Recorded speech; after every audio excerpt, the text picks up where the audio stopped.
Friends, ఈరోజు IIT JEE neat chemistry సబ్జెక్ట్లో మంచి మార్కులు సాధించాలంటే మనము ఏ విధంగా ప్రిపేర్ కావాలనే అంశంపై ఈ వీడియోలో చర్చించాలనుకుంటున్నాను. ఈ వీడియోను చివరి వరకు పరిశీలించి మీరు కెమిస్ట్రీలో మంచి మార్కులు సాధించాలని ఆశిస్తూ మీ వేణుగోపాల్, మీ ఛానల్ ఆత్రేయ కెమిస్ట్రీ. ఇక సుత్తి లేకుండా విషయానికి వద్దాం. ఐఐటి జేఈఈ నీట్ కెమిస్ట్రీలో మంచి మార్కులు సాధించాలంటే మనము ఈ 10 అంశాలపై దృష్టిని సారించాలి. ఈ 10 అంశాలను ఈ వీడియోలో మీకు వివరంగా వివరించే ప్రయత్నం చేస్తాను. ఆ 10 అంశాలు ఏమంటే, మొదటి అంశము కన్స్ట్రక్ట్ థింకింగ్ మ్యాప్స్, దాన్ని కాన్సెప్చువల్ మ్యాప్స్ అంటాం. వీటిని తయారు చేసుకోవాలి. Second one, prepare your own notes. Third one, do conceptual study.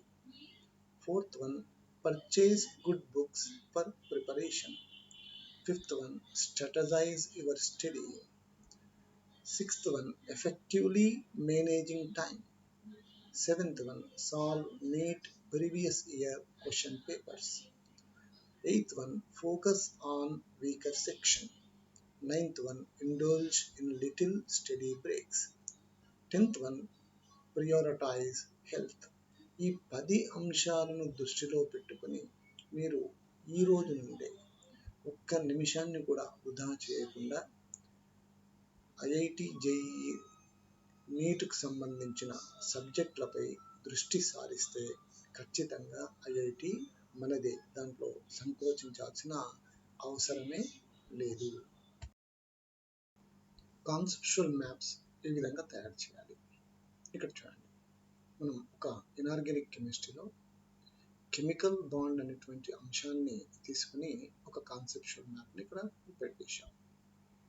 ఇక్కడ కెమికల్ బాండ్ ఏర్పడాలంటే మనకి ఏ ఎలక్ట్రాన్స్ ఉండాలి? వ్యాలెన్సీ ఎలక్ట్రాన్స్ ఉండాలి. ఈ వ్యాలెన్సీ ఎలక్ట్రాన్స్ వల్ల మనకేమవుతుంది? కెమికల్ బాండ్ ఏర్పడుతుంది. అంటే participation of valency bond leads to chemical bond. ఇక్కడ కెమికల్ బాండ్కి వచ్చినప్పుడు మనకు ముఖ్యంగా 3 రకాలు ఉంటాయి. ఇక్కడ 2 రకాల కెమికల్ బాండ్స్ గురించి మాట్లాడుతున్నాం. ఒకటి అయానిక్ బాండ్, రెండవది కోవలెంట్ బాండ్, మూడవది కోఆర్డినేషన్ కోవలెంట్ బాండ్ ఉంటుంది.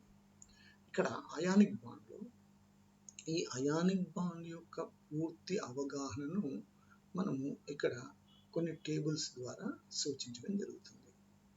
ఇక్కడ మీరు ఒకసారి పరిశీలిస్తే అయానిక్ బాండ్కి వచ్చినప్పుడు ఈ అయానిక్ బాండ్లో ఏ అయాన్స్ మధ్య అయానిక్ బాండ్ ఏర్పడుతుంది అనే అంశాన్ని ఈ టేబుల్ ద్వారా చూపిస్తున్నాం. ఇక్కడ చూడండి, negatively charged anions and positively charged cations hold together to form ionic bond.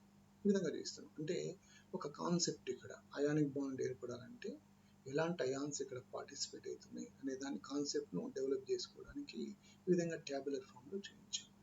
ఆ విధంగా కెమికల్ బాండ్ విషయానికి వస్తే చూడండి, ఈ కెమికల్ బాండ్ అనేది ఎన్ని రకాలు ఉంటుంది? 2 రకాల కెమికల్ బాండ్స్ ఉంటాయి. కోవలెంట్ బాండ్స్ ఉంటాయి. ఇక్కడ ఒకటి నాన్ పోలార్ కోవలెంట్ బాండ్, ఇంకొకటి polar covalent bond. Non polar covalent bond ఏర్పడాలంటే మనకేముండాలి? సేమ్ ఎలక్ట్రోనెగటివిటీ ఉన్న ఎలిమెంట్స్ ఉండాలి. సిమిలర్ ఎలక్ట్రోనెగటివిటీ ఉన్న ఎలిమెంట్స్ ఉండాలి. అదే పోలార్ కోవలెంట్ బాండ్ ఉన్నారంటే ఎలక్ట్రోనెగటివిటీ డిఫర్ ఉండాలి. ఈ అంశాన్ని ఈ ట్యాబులర్ ఫామ్లో చూపిస్తున్నాం. ఈ విధంగా మీరు ప్రతి అంశాన్ని, క్రిటికల్గా ఉన్న అంశం ఏదన్నా ఆ అంశాన్ని ఈ విధంగా ట్యాబులర్ ఫామ్లో లేదా కాన్సెప్చువల్ మ్యాప్ రూపంలో చూపించుకొని ఈ మ్యాప్స్ను తయారు చేసి పెట్టుకుంటే మనం ఇనార్గానిక్ కెమిస్ట్రీలో కాన్సెప్ట్ను డెవలప్ చేసుకునేటువంటి అవకాశం ఉంటుంది. Organic chemistry point of view ఆలోచించినప్పుడు కాన్సెప్ట్ మ్యాప్ను ఏ విధంగా ప్రిపేర్ చేయాలి? ఇక్కడ మనం ఒక ఎగ్జాంపుల్ తీసుకొని కాన్సెప్చువల్ మ్యాప్ను ప్రిపేర్ చేస్తున్నాం. ఇక్కడ బెంజిన్ కెమికల్ రియాక్షన్స్ గురించి ఇక్కడ ఒక కాన్సెప్ట్ మ్యాప్ తయారు చేశాను. ఇక్కడ ఒకసారి పరిశీలిస్తే బెంజిన్ వివిధ రకాలైన రియేజెంట్స్తో రియాక్ట్ అయినప్పుడు మనకు డిఫరెంట్ టైప్స్ ఆఫ్ ప్రోడక్ట్ వస్తాయి. కాబట్టి ప్రోడక్ట్స్ అంతా కూడా రైట్ సైడ్, రియాక్టెంట్ అయిన బెంజిన్ను లెఫ్ట్ సైడ్ రాసి ఏ రియేజెంట్స్ మనం ఉపయోగిస్తున్నామో వాటిని ఇక్కడ యారో మార్క్స్ పైన చూపించడం జరుగుతుంది. ఫర్ ఎగ్జాంపుల్, బెంజిన్ ఎజైలేషన్ ఒకవేళ పరిశీలిస్తే, ఈ ఎజైలేషన్లో మనం benzoyl chloride and Lewis acid రియేజెంట్గా తీసుకున్నాం.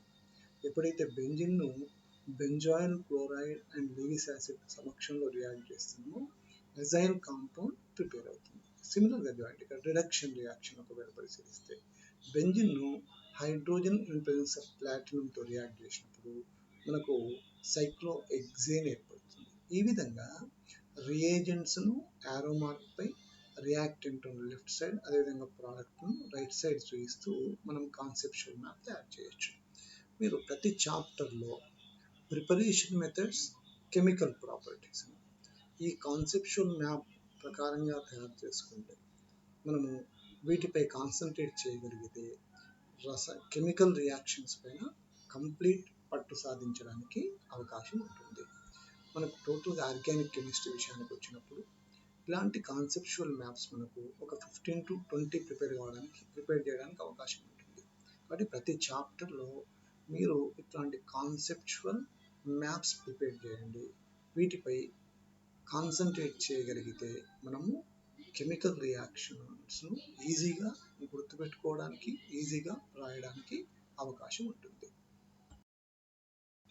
సిమిలర్గా ఫిజికల్ కెమిస్ట్రీలో ఫ్రీ ఎనర్జీ గురించి ఎక్స్ప్లెయిన్ చేయడానికి ఒక కాన్సెప్చువల్ మ్యాప్ని ఇక్కడ ప్రిపేర్ చేయడం జరిగింది. అంటే ఈ విధంగా ప్రతి టాపిక్ పైన మీరు ఏం చేస్తారు, ఈ విధంగా కాన్సెప్చువల్ మ్యాప్ తయారు చేసుకొని వాటిపై దృష్టిని సారిస్తే మనకు కెమిస్ట్రీలో కాన్సెప్ట్స్ డెవలప్ అవ్వడానికి ఆస్కారం ఉంటుంది. Next, second point, prepare your own notes. ఎప్పుడైనా మీరు ఓన్ నోట్స్ ప్రిపేర్ చేసుకుంటేనే మనకు కాన్సెప్ట్స్ అనేవి డెవలప్ అవుతాయి. ఒకవేళ మన టీచర్ చెప్పే నోట్స్ని ఒకవేళ పరిశీలిస్తే ఆ నోట్స్ అనేది ఆ టీచర్ మెదడుకు సంబంధించి ఉంటుంది. కాబట్టి టీచర్కు నచ్చింది మీకు నచ్చకపోవచ్చు, మీకు నచ్చింది టీచర్కి నచ్చకపోవచ్చు, కానీ మీకు నచ్చింది మీకు నచ్చుతుంది. కాబట్టి మీ మైండ్ ఆధారంగా మీరు ఓన్ నోట్స్ ప్రిపేర్ చేసుకోండి. ఈ ఓన్ నోట్స్ ప్రిపేర్ చేసుకోవడం వల్ల మనకు ఒకటి సెక్యూరిటీ అనేది పెరుగుతుంది, సెన్స్ ఆఫ్ సెక్యూరిటీ ఇంక్రీజ్ అవుతుంది. అక్కడ ఉన్నటువంటి ఇంపార్టెంట్ పాయింట్స్ ఏవి ఉన్నాయి అవన్నిటిని కూడా మనం కవర్ చేసుకోవడానికి ఆస్కారం ఉంటుంది. ఇవన్నీ కూడా మీకు ఎగ్జామ్ టైంలో ఫింగర్ టిప్స్గా ఉపయోగపడతాయి. కాబట్టి విద్యార్థులారా, మనం ఐఐటి, జేఈఈ సాధించాలంటే ప్రతి ఒక్క విద్యార్థి కూడా తనంతకు తానుగా తన మెదడుపై ఆధారపడి నోట్స్ను ప్రిపేర్ చేసుకోగలిగితే కొంతవరకు కాన్సెప్ట్స్ డెవలప్ కావడానికి ఆస్కారం ఉంటుంది. How to prepare organic chemistry notes, అంటే ఆర్గానిక్ కెమిస్ట్రీ నోట్స్ను ఏ విధంగా ప్రిపేర్ చేసుకోవాలి. ఇక్కడ ఆర్గానిక్ కెమిస్ట్రీ నోట్స్ను ప్రిపేర్ చేసుకోవాలంటే ముఖ్యంగా మీరు ఈ 6 పాయింట్స్ పైన దృష్టిని సాధించాలి. ఇక్కడ మొదటి పాయింట్, రీజన్ అవుట్ క్వశ్చన్స్. అంటే ఆర్గానిక్ కెమిస్ట్రీలో రీజన్ అవుట్ క్వశ్చన్స్కు సంబంధించినటువంటి దాన్ని ఒక నోట్బుక్లో సెపరేట్గా రాసి పెట్టుకోవాలి. ఈ విధంగా ఈ 6 పాయింట్స్ పైన 6 నోట్బుక్లలో ఈ 6 పాయింట్స్, ఒక్కొక్క పాయింట్ నుంచి అన్ని టాపిక్స్లో ఉన్నటువంటి క్వశ్చన్స్ని మీరు రాసి పెట్టుకోవాలి. ఇక్కడ రీజన్ అవుట్ క్వశ్చన్స్ అంటే ఏంటి? For example, formic acid, acetic acid ఇస్తాడు. ఫార్మిక్ యాసిడ్, ఎసిటిక్ యాసిడ్లో which acid is more acidic అనేది క్వశ్చన్. ఇక్కడ దానికి రీజన్ రాయమంటాడు. అలాంటి రీజన్ ఉన్నటువంటి క్వశ్చన్స్ ఏవైతే ఉంటాయో టాపిక్లో, అలాంటి క్వశ్చన్స్ అన్నిటిని కూడా మీరు గుర్తించి ఒక సెపరేట్ నోట్బుక్లో రాసి పెట్టుకోవాలి.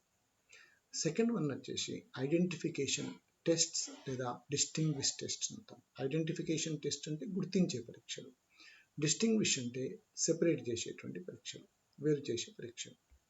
ఇక్కడ ఐడెంటిఫికేషన్ టెస్ట్లో ఫర్ ఎగ్జాంపుల్ ఆల్డిహైడ్ ఉంది. ఆల్డిహైడ్ను ఏ విధంగా ఐడెంటిఫై చేస్తాం అంటే మనకి టోలెన్స్ టెస్ట్ ఒకటి, ఫెయిలింగ్స్ టెస్ట్ ఒకటి ఉంది. ఇక్కడ టోలెన్స్ టెస్ట్లో సిల్వర్ మిర్రర్ ఏర్పడుతుంది, ఫెయిలింగ్ టెస్ట్లో రెడ్ ప్రెసిపిటేట్ ఏర్పడుతుంది. అంటే ఇలాంటి చర్యను ఐడెంటిఫికేషన్ టెస్ట్ అంటాం.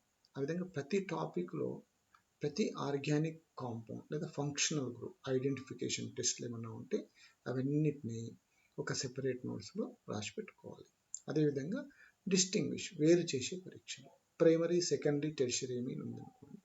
ఈ మూడింటిని ఏ విధంగా వేరు చేస్తాము అలాంటిది డిస్టింగ్విష్ టెస్ట్ కిందకి వస్తాయి. వీటిని కూడా ఒక నోట్స్ తయారు చేసి పెట్టుకోవాలి. నేమ్డ్ రియాక్షన్స్ ఆర్గానిక్ కెమిస్ట్రీలో మనకు కొన్ని నేమ్డ్ రియాక్షన్స్ ఉంటాయి. ఇవి ఖచ్చితంగా మీరు నేర్చుకోవాలి. ఐఐటి జేఈఈలో నేమ్డ్ రియాక్షన్స్ పైన మనము కొన్ని క్వశ్చన్స్ను ఖచ్చితంగా ఎక్స్పెక్ట్ చేయవచ్చు. నేమ్డ్ రియాక్షన్స్ అంటే Wurtz reaction, Williamson synthesis, aldol condensation, Cannizzaro reaction అలాంటి చర్యలు. ఈ నేమ్డ్ రియాక్షన్స్లో మీరు కాన్సన్ట్రేట్ చేయాల్సినటువంటి విషయం ఏమిటంటే రియాక్టెంట్ ఏముంటుంది, ఎలాంటి ప్రోడక్ట్ ఏర్పడుతుంది, ఈ రియాక్టెంట్ ఈ ప్రోడక్ట్గా మారాలంటే ఎలాంటి రియేజెంట్ని యూజ్ చేయాలి. ఫర్ ఎగ్జాంపుల్ వుడ్జ్ రియాక్షన్ తీసుకున్నప్పుడు వుడ్జ్ రియాక్షన్లో రియాక్టెంట్ ఆల్కైల్ హ్యాలైడ్, దీన్ని sodium in presence of dry ఈథర్తో రియాక్ట్ చేస్తే మనకు ఆల్కేన్ ఏర్పడుతుంది. ఇక్కడ alkyl halide reactant, alkane product, sodium in presence of dry ether అనేది రియేజెంట్గా ఉంటుంది. ఈ విధంగా అన్ని నేమ్డ్ రియాక్షన్స్ను ఒక సెపరేట్ నోట్బుక్లో రాసి పెట్టుకోవాలి. రియాక్షన్ మెకానిజం, ఈ రియాక్షన్ మెకానిజంను మీరు ఒకవేళ అర్థం చేసుకోగలిగితే కెమికల్ రియాక్షన్పై పూర్తి పట్టు సాధించడానికి అవకాశం ఉంటుంది. ఈ రియాక్షన్ మెకానిజం ద్వారా మనకు ఎన్ని స్టెప్స్లో కెమికల్ రియాక్షన్ జరుగుతుంది అనే అంశంపై పూర్తి అవగాహన వస్తుంది. రెండవ అంశం రియాక్షన్ మెకానిజం ద్వారా ఎలాంటి స్టేబుల్ ఇంటర్మీడియట్ ఏర్పడుతుంది దాన్ని కూడా గుర్తించవచ్చు. ఇక్కడ ఇంటర్మీడియట్ స్టెబిలిటీ ద్వారానే ఏర్పడే ప్రోడక్ట్ను గుర్తించవచ్చు. మూడవది స్ట్రక్చర్లో ఏమైనా మార్పులు వస్తున్నాయా వాటిని కూడా రియాక్షన్ మెకానిజం ద్వారా గుర్తించవచ్చు. ఫర్ ఎగ్జాంపుల్ SN2 రియాక్షన్ ఒకవేళ తీసుకున్నాం అనుకోండి, SN2 రియాక్షన్లో వాల్డెన్ ఇన్వర్షన్ అనేది జరుగుతుంది. అంటే ఇలాంటి అంశాలను తెలుసుకోవాలంటే రియాక్షన్ మెకానిజం వచ్చి ఉండాలి. ప్రతి రియాక్షన్కు సాధ్యమైనంత వరకు రియాక్షన్ మెకానిజం రాసి పెట్టుకునేటువంటి ప్రయత్నం చేయాలి. ఈ రియాక్షన్ మెకానిజమ్స్ నేర్చుకోవడం వల్ల మనకు కాన్సెప్ట్స్ అనేవి బాగా డెవలప్ కావడానికి ఆస్కారం ఉంటుంది. ఐదవ టైప్ ప్రిపరేషన్ మెథడ్స్, అంటే ఎలాంటి ప్రిపరేషన్ మెథడ్స్ ఉన్నాయి మనకు. ఫర్ ఎగ్జాంపుల్ ఆల్కేన్ ఉందనుకో, ఆల్కేన్ ప్రిపరేషన్ మెథడ్, ఆల్కేన్ నుండి ప్రిపేర్ చేయొచ్చు. Alkane in presence of reducing agent మనకేమొస్తుంది, ఆల్కేన్ వస్తుంది. ఆల్కహాల్ నుంచి ప్రిపేర్ చేయొచ్చు, కార్బాక్సిలిక్ యాసిడ్ నుంచి ప్రిపేర్ చేయొచ్చు. ఆ విధంగా ప్రిపరేషన్ మెథడ్స్ ప్రతి టాపిక్లో మనం ప్రిపరేషన్ మెథడ్స్ అన్నీ ఒక దగ్గర రాసి పెట్టుకోవాలి. ఫిజికల్ అండ్ కెమికల్ ప్రాపర్టీస్, ఏమైనా physical and chemical properties A ఉన్నాయో అవన్నిటిని కూడా ఒక సెపరేట్ నోట్బుక్లో రాసి పెట్టుకోవాలి. ఈ విధంగా ఆర్గానిక్ కెమిస్ట్రీని ఈ 6 పాయింట్స్గా డివైడ్ చేసుకుని చదివితే దీన్ని అనలైటికల్ స్టడీ అంటారు. అంటే మనం ఆర్గానిక్ కెమిస్ట్రీని విభజిస్తున్నాం, 6 భాగాలుగా విభజించి చదువుకోవడం వల్ల అది సులభంగా ఉంటుంది ఒకటి. రెండవది కాన్సెప్ట్స్ అనేవి బాగా డెవలప్ కావడానికి ఆస్కారం ఉంటుంది. వితౌట్ కాన్సెప్ట్ మనము ఐఐటి జేఈఈని సాధించడం సాధ్యపడదు. ఐఐటి జేఈఈ రావాలి అని ఉంటే ఖచ్చితంగా కాన్సెప్ట్స్ అనేవి డెవలప్ కావాలి. కాన్సెప్ట్స్ డెవలప్ కావాలంటే మనకు ఉపయోగపడేది మనము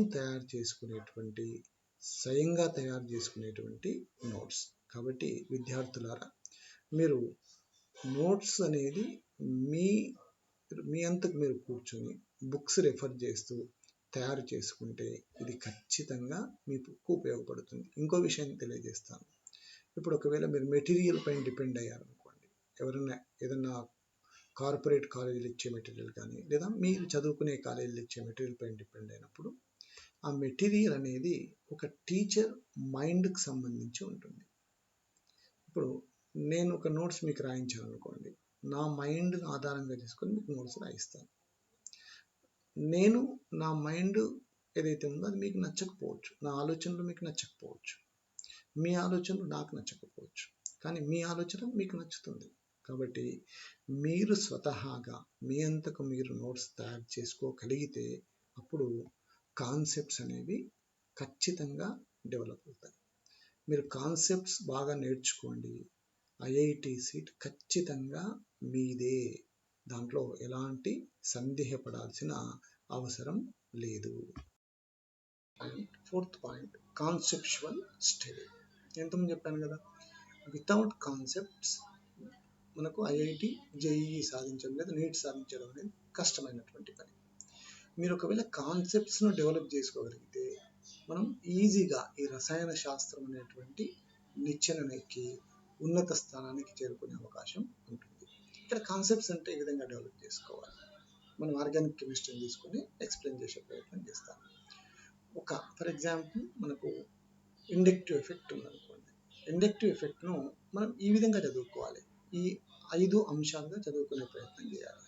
మీరు ఏ టాపిక్ అయినా సరే, ఏ అంశం అయినా సరే ఈ 6 అంశాలుగా చదువుకొని ప్రిపేర్ చేసుకోగలిగితే కాన్సెప్ట్స్ డెవలప్ అవుతాయి. ఇక్కడ ఫస్ట్ అంశం వచ్చేసి condition. For example inductive effect ఉంది. ఇండక్టివ్ ఎఫెక్ట్కు సంబంధించి ఎలాంటి కండిషన్స్ ఉంటే మనకు ఇండక్టివ్ ఎఫెక్ట్ సాధ్యమవుతుంది అనేది అబ్జర్వ్ చేయాలి. మనకి ఇండక్టివ్ ఎఫెక్ట్ ఒకవేళ ఎక్స్ప్లెయిన్ చేయాలంటే, ఇండక్టివ్ ఎఫెక్ట్ను ప్రదర్శించాలంటే ఎలాంటి కండిషన్ ఉంటుంది? మన కండిషన్ ఏంటి జనరల్గా? ఇక్కడ ఆర్గానిక్ కాంపౌండ్లో కార్బన్ స్ట్రెయిట్ చైన్ ఉంటుంది. ఈ కార్బన్ స్ట్రెయిట్ చైన్లో కార్బన్ కార్బన్ మధ్య బిట్వీన్ 2 కార్బన్స్ సింగిల్ బాండ్ ఉండాలి, సిగ్మా బాండ్ ఉండాలి. అయిన తర్వాత ఖచ్చితంగా ఆర్గానిక్ కాంపౌండ్లో ఒక మోర్ ఎలక్ట్రోనెగటివ్ ఎలిమెంట్ ఉండాలి. ఈ రెండు అంటే మోర్ ఎలక్ట్రోనెగటివ్ ఎలిమెంట్, రెండవది కార్బన్ కార్బన్ మధ్య సింగిల్ బాండ్ ఉన్నప్పుడే, సిగ్మా బాండ్ ఉన్నప్పుడే మనకు ఇండక్టివ్ ఎఫెక్ట్ అనేది సాధ్యమవుతుంది. అంటే ఈ రెండు కూడా ఆ ఇండక్టివ్ ఎఫెక్ట్కు కండిషన్గా తీసుకోవచ్చు. అంటే ఇండక్టివ్ ఎఫెక్ట్ అంటే ఏంటి, డెఫినేషన్ ఏముంటుంది, ఆ డెఫినేషన్ కూడా నేర్చుకోవాలి. డెఫినేషన్ ఏంటి, మనకు మోర్ ఎలక్ట్రోనెగటివ్ ఎలిమెంట్ ఎప్పుడైతే అట్రాక్ట్ చేస్తుందో అప్పుడు కార్బన్ చైన్లో ఉన్న carbon carbon sigma bond displacement అవుతుంది. Carbon carbon sigma bond displacement ఎప్పుడవుతుంది అంటే మోర్ ఎలక్ట్రోనెగటివ్ ఎలిమెంట్ అట్రాక్షన్ వల్ల. అది డెఫినేషన్. మనకు దానికి ఎలాంటి ఎగ్జాంపుల్ మనం రాయొచ్చు, ఆ ఎగ్జాంపుల్ని చూపించాలి. దాని తర్వాత ఇండక్టివ్ ఎఫెక్ట్ని మనం క్లాసిఫై చేయడానికి అవకాశం ఉండాలి. క్లాసిఫికేషన్లో తీసుకుంటే ఇండక్టివ్ ఎఫెక్ట్ను మనం 2 రకాలుగా క్లాసిఫై చేయొచ్చు. ఒకటి plus inductive effect, minus inductive effect. ఆ విధంగా క్లాసిఫికేషన్ ఉంది. మళ్ళీ క్లాసిఫికేషన్ వచ్చి ప్లస్ ఐ అంటే ఏంది, దాని డెఫినేషన్ రాయండి. మైనస్ ఐ అంటే ఏంది, దానికి ఎలాంటి ఎగ్జాంపుల్స్ ఉన్నాయి. దాని తర్వాత ఇండక్టివ్ ఎఫెక్ట్ యూజెస్ ఏమన్నా ఉన్నాయా, ఆ యూజెస్ అన్ని కూడా అంటే ప్రతి టాపిక్లో కూడా ఈ 5 పాయింట్స్ పైన కాన్సన్ట్రేట్ చేయాలి మనం. ఒకటి కండిషన్ ఫర్ దట్ వన్, ఏదైతే అంశం ఉందో ఆ అంశానికి ఎలాంటి కండిషన్ ఉంటే సాధ్యమవుతుంది. రెండవది డెఫినేషన్, మూడవది ఎగ్జాంపుల్స్ ఏమైనా ఉంటే, క్లాసిఫికేషన్ ఏమైనా ఉంటే రాయండి, యూజెస్. ఈ విధంగా ప్రతి టాపిక్ను ఈ 5 అంశాలుగా విభజించుకోగలిగితే ఖచ్చితంగా మనకు కాన్సెప్ట్స్ అనేవి డెవలప్ అవుతాయి. ఈ కాన్సెప్ట్స్ లేకుండా మనం ఐఐటి సాధించడం సాధ్యం కాదు. Books for IIT JEE NEET. మనం physical chemistry, organic chemistry, inorganic కెమిస్ట్రీకి వచ్చినప్పుడు కొన్ని బుక్స్ను మనం ఖచ్చితంగా కొని పెట్టుకోవాలి. ఓన్లీ మెటీరియల్ పైన డిపెండ్ కాకుండా ఎవరో ఇచ్చినటువంటి మెటీరియల్స్, ఇప్పుడు ఫర్ ఎగ్జాంపుల్ ఏదో కాలేజ్ వాళ్ళు ఇచ్చేటువంటి ప్రైవేట్ కాలేజ్, కార్పొరేట్ కాలేజ్ వాళ్ళు ఇచ్చే మెటీరియల్ ఉంటుంది. మెటీరియల్ ఉండాలి, నో డౌట్, ఉంటే తప్పులేదు. దాంతోపాటుగా బుక్స్ అనేవి తీసుకోవాలి. ఈ బుక్స్లో ప్రతి ఒక్కరు కూడా ఐఐటి జేఈఈ నీట్ సాధించాలంటే ఎన్సీఈఆర్టీ బుక్స్ మాత్రం మన దగ్గర కంపల్సరీగా ఉండాలి. ఈ ఎన్సీఈఆర్టీ బుక్స్లో ప్రతి వర్డ్ పైన కాన్సన్ట్రేట్ చేయగలగాలి. వీటితో పాటుగా మిగిలిన బుక్స్ కూడా, ఓపి థండన్ మనకు ఫిజికల్ కెమిస్ట్రీలో ఉంది, ఆర్గానిక్ కెమిస్ట్రీలో ఉంది, ఇన్ఆర్గానిక్ కెమిస్ట్రీలో ఉంది. O P Tandon for IIT JEE or NEET, అట్లాంటి బుక్ తీసుకోండి. మనకు ఆర్గానిక్ కెమిస్ట్రీకి వస్తే మార్షన్ అండ్ బాయిడ్, ఈ బుక్ మన దగ్గర ఉండాలి. అదేవిధంగా సోల్మన్స్, ఇది కూడా చాలా మంచి బుక్ మనకు. IL Finar, Peter Sykes, Jerry March, MS Chauhan, ఇలాంటి బుక్స్ అన్నీ కూడా, అంటే మనం కొన్ని ఈ బుక్స్లో అన్ని లేకపోయినా కొన్ని బుక్స్ మన దగ్గర ఉంచుకోవాలి. ఈ బుక్స్లో మనకు ఎక్కడన్నా ఏదైనా ఒక కాన్సెప్ట్లో కొద్దిగా అర్థం కాకపోతే దీన్ని రెఫరెన్స్గా తీసుకొని మనం చూసుకోవాలి. ఇది మనకు చాలా మటుకు ఉపయోగపడుతుంది. నెక్స్ట్ పాయింట్ వచ్చేసి స్ట్రాటజైజ్ యువర్ స్టడీ. మీ యొక్క కెమిస్ట్రీని చదివేటప్పుడు ఒక స్ట్రాటజీని ఫామ్ చేసుకోండి. అంటే ఒక టైం టేబుల్ ప్రిపేర్ చేసుకోండి. ఏ టైంలో ఏ సబ్జెక్ట్ చదవాలి, ఈరోజు ఎంత టాపిక్ను కంప్లీట్ చేయాలి, దాంట్లో ఉన్నటువంటి అంశాలు ఏమేమి ఉన్నాయి, ఏ విధంగా రాసుకోవాలి అనే దాన్ని స్ట్రాటజైజికల్గా ఒకవేళ మనం చేయగలిగితే ఇది ఈజీ అయిపోతుంది. Next effectively managing time. ఇది చాలా ఇంపార్టెంట్. ఐఐటి జేఈఈ విషయానికి వచ్చినప్పుడు టైం మేనేజ్మెంట్ అనేది చాలా ఇంపార్టెంట్. మనకి ఎగ్జామ్లో మనకున్న టైంలో అన్ని క్వశ్చన్స్ను సాల్వ్ చేయగలగాలి. ఇక్కడ నిమిషానికి ఒక క్వశ్చన్, ఒక నిమిషంలో ఒక క్వశ్చన్ రాయాల్సిన అవసరం ఉంటుంది. అంటే నిమిషం కన్నా తక్కువ టైంలోనే చేయాలి మీరు. అలా టైం మేనేజ్మెంట్ ఒకవేళ చేయగలిగితే మనము ఐఐటి జేఈఈలో సీట్ సంపాదించే అవకాశం ఉంటుంది. మొత్తం అన్ని క్వశ్చన్స్ను ఒకవేళ మనం సాల్వ్ చేయాలంటే ఖచ్చితంగా టైం మేనేజ్మెంట్ రావాలి. ఈ టైం మేనేజ్మెంట్ ఎప్పుడు మనకు సాధ్యమవుతుంది అంటే solve NEET previous year question papers. ఒక 4-5 years క్వశ్చన్ పేపర్ తీసుకోండి, వాటిని సాల్వ్ చేయండి. ఆ విధంగా ప్రీవియస్ పేపర్స్ను ఒకవేళ సాల్వ్ చేస్తే మనకు టైం మేనేజ్మెంట్ అనేది సాధ్యమవుతుంది. టైం మేనేజ్మెంట్ ఒకవేళ కరెక్ట్గా చేయగలిగితే మనము ఐఐటి జేఈఈలో సీట్ సంపాదించవచ్చు. Next focus on weaker section. ఏమన్నా కొన్ని టాపిక్ ఆర్గానిక్ కెమిస్ట్రీలో వచ్చినప్పుడు ఇన్ఆర్గానిక్ కెమిస్ట్రీలో కొన్ని టాపిక్స్, ఆర్గానిక్ కెమిస్ట్రీలో కొన్ని టాపిక్స్ కొద్దిగా మనకు అర్థం కావు. అలాంటి టాపిక్స్ పైన ఫోకస్ చేయండి. ఏవి ఇంపార్టెంట్ ఉన్నాయో చూసుకొని వాటిపైన ఫోకస్ చేయండి. దాని తర్వాత మధ్యలో చదువుకునేటప్పుడు మనము టైం టేబుల్ ప్రిపేర్ చేసుకొని ఇక్కడ ఐఐటి జేఈఈ ప్రిపేర్ అవుతున్నాం. ఈ ప్రిపేర్ అయ్యేటప్పుడు లిటిల్ స్టడీ బ్రేక్స్ ఉండాలి మధ్యలో. ఖచ్చితంగా మీరు మినిమం 12 to 14 hours ప్రిపేర్ అయితేనే సాధ్యమవుతుంది. ఈ 12 to 14 hours కూర్చొని చదివినప్పుడు కొద్దిగా బోర్గా ఫీల్ అవుతాం. కాబట్టి మధ్యలో లిటిల్ బ్రేక్స్ ఇచ్చి, బ్రేక్స్లో ఒక చిన్న యూట్యూబ్ వీడియో చూడడము, లేకపోతే చిన్న టీవీలో చిన్న ఏదైనా సాంగ్ చూడడము, ఏదైనా మ్యూజిక్ వినడము, అట్లా చేసి చిన్న బ్రేక్స్ ఇస్తూ ఈ చదువును కొనసాగించాలి. అన్నిటికన్నా ఇంపార్టెంట్ విషయం, మనం ఐఐటి జేఈఈ ఎగ్జామ్ వెళ్ళి రాయాలంటే మన హెల్త్ కరెక్ట్గా ఉండాలి. హెల్త్ పైన కాన్సన్ట్రేట్ చేయండి. హెల్త్ పైన చాలా కాన్సన్ట్రేట్ చేయండి. ఒకవేళ హెల్త్ ఈజ్ వెల్త్ అన్న, హెల్త్ మనకు బాగుంటే ఖచ్చితంగా సాధించడానికి ఆస్కారం ఉంటుంది. కాబట్టి మీరు హెల్త్ పైన చాలా ప్రియారిటీ ఇవ్వాలి. అప్పుడు మాత్రమే ఐఐటిని సాధించగలుగుతాం. కాబట్టి విద్యార్థులారా, నాకు తెలిసినంతవరకు 10 అంశాలపైన మీరు ఒకవేళ కాన్సన్ట్రేట్ చేయగలిగితే ఐఐటి జేఈఈని సాధించడం ఈజీ అవుతుంది. నేను ఈరోజు నుండి వీక్లీ ఒక 2 లేదా 3 వీడియోస్ మీకు ఈ యూట్యూబ్ ఛానల్లో తయారు చేసి పంపించే ప్రయత్నం చేస్తాను. వాటిని చూసి సద్వినియోగం చేసుకోవాలని కోరుతూ మీ వేణుగోపాల్, మీ Atreya chemistry channel. Thank you.